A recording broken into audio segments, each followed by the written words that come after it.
लालची चुड़ैल। सकलपुर गांव में एक भयानक चुड़ैल का साया था। वो रोज गांव में आती और किसी न किसी को उठाकर अपने साथ ले जाती। गांव के बाहर एक घना जंगल था जहां वो रहती थी। अपने शिकार को भी वो वहीं जाकर खाती थी। गांव वाले बहुत परेशान थे। वो किसी भी तरह उससे पीछा छुड़ाना चाहते थे, इसलिए उन्होंने एक सभा बुलाई।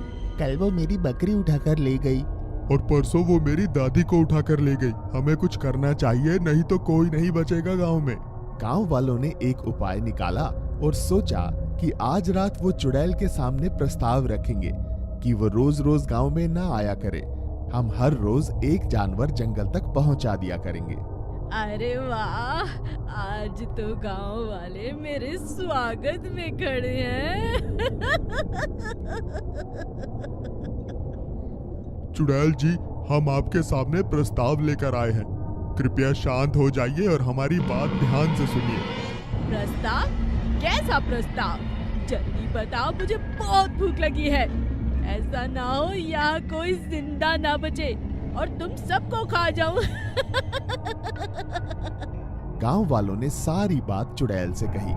ठीक है, कल से मेरे पास तक रोज एक जीव जिंदा पहुंच जाना चाहिए।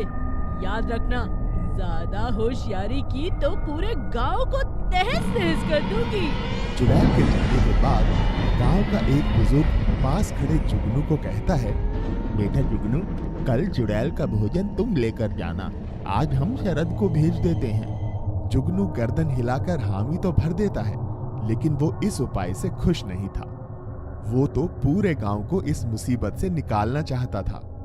पूरी रात और पूरा दिन जुगनू ने बहुत सोचा और फिर खाली हाथ चल पड़ा जंगल की तरफ। उसे देख गांव के लोग हैरान थे। जब जुगनू चुड़ैल के पास पहुंचा तब उसने कहा, चलिए चुड़ैल जी, मैं आपके भोजन को पकड़कर ले आया हूँ। कहाँ है भोजन? कहाँ है? कहाँ है? दिखाओ, कहाँ है?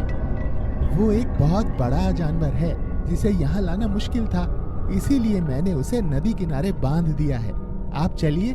नदी किनारे जुगनू ने जानवर नहीं बल्कि एक चुड़ैलों को पकड़कर कैद करने वाले जादूगर को बुला रखा था, जिसने चुड़ैल के वहां पहुंचते ही उसे अपनी बोतल में कैद कर लिया।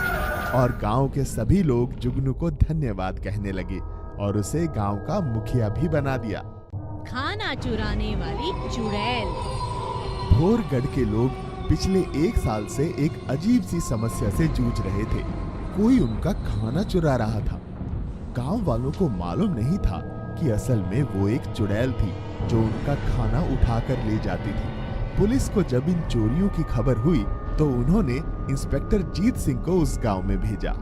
आप सब लोग एक एक करके बताइए कि ये सब कैसे और कब शुरू हुआ। अरे साहब, होना क्या है, मैं एक दिन जब दोपहर को खाना खाने घर आया तो देखा कि रसोई से खाना हवा में उड़ता हुआ गायब हो रहा है। क्या आप में से किसी ने खाना उठाने वाले को नहीं देखा? और सब देखा होता तो आपको क्यों बुलाते? जीत सिंह ये सुनकर बहुत शर्मिंदा हुआ और उसने गांव वालों से वादा किया कि वो जल्द ही खाना चोर को ढूंढ लेगा। अगले दिन जीत सिंह गांव के बाहरी चबूतरे पर खाना खाने बैठा। तभी अचानक उसका डब्बा हवा में उड़ने लगा। जीत सिंह ये देखकर हैरान और परेशान हो गया। अरे, ये खाने का डिब्बा अपने आप हवा में कैसे उड़ सकता है? और जीत सिंह ने डिब्बे की तरफ देखकर कहा, कौन हो तुम? डिब्बा नीचे फेंक दो वरना मैं गोली मार दूंगा। जीत सिंह के ऐसा कहते ही खाने का डब्बा पहाड़ी की तरफ उड़ चला। जीत सिंह भी उसके पीछे पीछे दौड़ने लगा। जीत सिंह पहाड़ी के पीछे पहुंचा तो उसने देखा कि वहां एक छोटा सा पानी का तालाब है और उसी तालाब के किनारे सभी गांव वालों के खाली बर्तन, थालियां, कड़ाही, पतीले आदि पड़े थे। कौन है यहाँ? बाहर निकलो। तभी पानी में से एक चुड़ैल हंसते हुए बाहर निकलती है। कौन हो तुम? इस तरह गांव वालों का खाना क्यों चुरा रही हो? मैं गांव वालों से बदला लेने के लिए कर रही हूँ। गांव वालों ने मुझे जीते जी खाने को कुछ नहीं दिया। मैं सबसे मांगती रही, मुझे एक रोटी तक किसी गांव वाले ने नहीं दी। और जब मैं भूखी प्यासी इस तालाब से पानी पीने लगी तो कमजोरी के कारण यहीं गिरकर डूबकर मर गई। और मेरी आत्मा को शांति नहीं मिली और मैं चुड़ैल बनकर आ गई इन गांव वालों से बदला लेने। जीत सिंह सरपंच और कुछ गांव वालों को लेकर वहां जाता है और उन्हें सारी बात बताता है। सभी गांव वाले तालाब वाली चुड़ैल से माफी मांगते हैं। तुम सबको एक वादा करना होगा कि इस गांव में कभी कोई भूखा नहीं रहेगा। हमें माफ कर दो, अब हम वादा करते हैं कि गांव में कभी किसी को भूखा नहीं रहने देंगे। ये सुनकर चुड़ैल वहां से चली जाती है और गांव वालों को खाना चुराने वाली चुड़ैल से छुटकारा मिल जाता है। शांति नगर के एक गांव में एक चुड़ैल ने सबका जीना हराम कर रखा था। वो हर 2 दिन के बाद गांव में आती और घर के बाहर दरवाजे पर खड़ी होकर आवाज लगाती, क्या मैं अंदर आ जाऊं? जो लोग डर जाते और बड़बड़ाने लगते या पूछते कौन है दरवाजे पर, ऐसा पूछने वालों को वो अपने साथ लेकर चली जाती। उसी गांव में आशा अपने सास, ससुर और ननद के साथ रहती थी। आशा की सास और ननद घर का सारा काम उससे करवाते और खुद आराम करते। अरे ओ आशा, कहाँ मर गई? सारा दिन कपड़े ही धोती रहेगी या खाना भी पकाएगी? बस माँ जी अभी आई। माँ पता है कल ज्योति के चाचा ने दरवाजा खोल दिया तो चुड़ैल उन्हें भी अपने साथ ले गई। क्या कहा? चुड़ैल? हे भगवान! देख बेटी, तू अपना ख्याल रखना और गलती से भी दरवाजा मत खोलना। अगर कभी चुड़ैल हमारे घर आई भी तो ये आशा जाएगी उसके साथ, क्योंकि यही तो दरवाजा खोलती है। जा, अब तू फटाफट दरवाजे पर लिख कर आ जा कि हम घर पर नहीं है। चुड़ैल तुम कल आना। आशा की ननद आशा को बिल्कुल पसंद नहीं करती थी।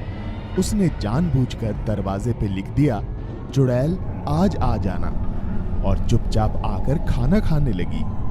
खाने के बाद सब सो जाते हैं, चुड़ैल नहीं आती। आशा की ननद सुमन सोचती है, मैंने तो चुड़ैल को आने के लिए कहा था, दिन चढ़ने वाला है, चुड़ैल तो आई ही नहीं, जाकर देखती हूँ। सुमन जैसे ही दरवाजा खोलती है, सामने चुड़ैल को पाती है। चुड़ैल उसे अपने दांतों में दबोच लेती है। सुमन चिल्लाने लगती है, बचाओ बचाओ, भाभी बचाओ। आशा दौड़ती हुई आती है। आशा की सास और बेटा भी जाग जाते हैं। आशा बिना डरे चुड़ैल को दबोच लेती है। छोड़ो छोड़ो सुमन को, छोड़ो। आशा बहुत समझदार थी। वो जानती थी कि केवल अंधेरा होने तक ही चुड़ैल किसी को अपने बस में रख सकती है और सूरज की पहली किरण पड़ते ही उसकी शक्तियां कमजोर पड़ जाती हैं। इसलिए उसने चुड़ैल को दबोच कर रखा और कुछ ही देर में दिन निकल आया। तब चुड़ैल चिल्लाने लगी और सुमन को छोड़कर वहां से भाग गई। ये क्या था? तुम ठीक तो हो? मुझे माफ कर दो भाभी, मैं इन सब की जिम्मेदार हूँ। मैं आपको गलत समझती थी, मुझे माफ कर दो। सुमन सारी बात घर वालों को बताती है। सभी आशा को खूब प्यार और सम्मान देते हैं और हर रात दरवाजे पर लिखकर सो जाते हैं, चुड़ैल आज हम घर पर नहीं, कल आना। 4 सिर वाली चुड़ैल का कहर पूरे गांव में था। एक दिन चुड़ैल अपनी बाकी 2 बहनों के साथ शिकार पर निकली, लेकिन अचानक चुड़ैल की बहन उड़ते उड़ते बेहोश हो गई और जमीन पर आ गिरी। अरे ये क्या हुआ? मेरी बहन को अचानक बेहोश कैसे हो गई? लगता है ये कमजोर होती जा रही है, इसे अब ज्यादा गोश्त देना होगा। वो तो ठीक है, लेकिन अभी क्या करें?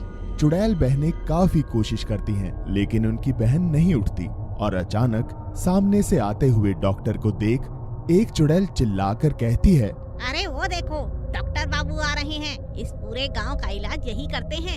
जब भी कोई बीमार, खांसी, बुखार हो जाता है या फिर कोई बड़ी बीमारी में फंस जाता है। अच्छा, तो ये डॉक्टर है, इसे पकड़ कर ले आती हूँ। चुड़ैल डॉक्टर को पकड़कर अपनी बहन के पास ले आती है। डॉक्टर मदद की बहुत गुहार लगाता है। छोड़ो मुझे, कौन हो तुम? अरे छोड़ो मुझे, चुड़ैल चुड़ैल, कोई है, मुझे बचाओ। जल्दी से मेरी बहन का इलाज करो, इसे पहले जैसा ठीक कर दो, नहीं तो मैं तुम्हारी जान ले लूंगी। डॉक्टर चुड़ैल का इलाज करता है। कुछ ही देर में बेहोश चुड़ैल को होश आ जाता है और वो खड़ी हो जाती है। डॉक्टर जान बचाकर भागने लगता है। ऐसे कैसे जाने दूं? तुमने अभी तो कहा ना, इसका पेट बिल्कुल खाली है। तो चलो आज हम तुम्हें खाकर ही अपनी भूख मिटाते हैं।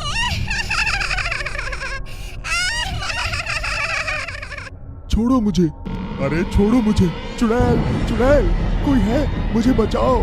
डॉक्टर जान बचाकर भागने लगता है और चुड़ैलें उसका पीछा करने लगती हैं। भागते भागते अचानक डॉक्टर की नजर गांव के मंदिर पर पड़ती है और वो मंदिर में घुस जाता है। बाहर आजा डॉक्टर, कब तक रहेगा मंदिर में?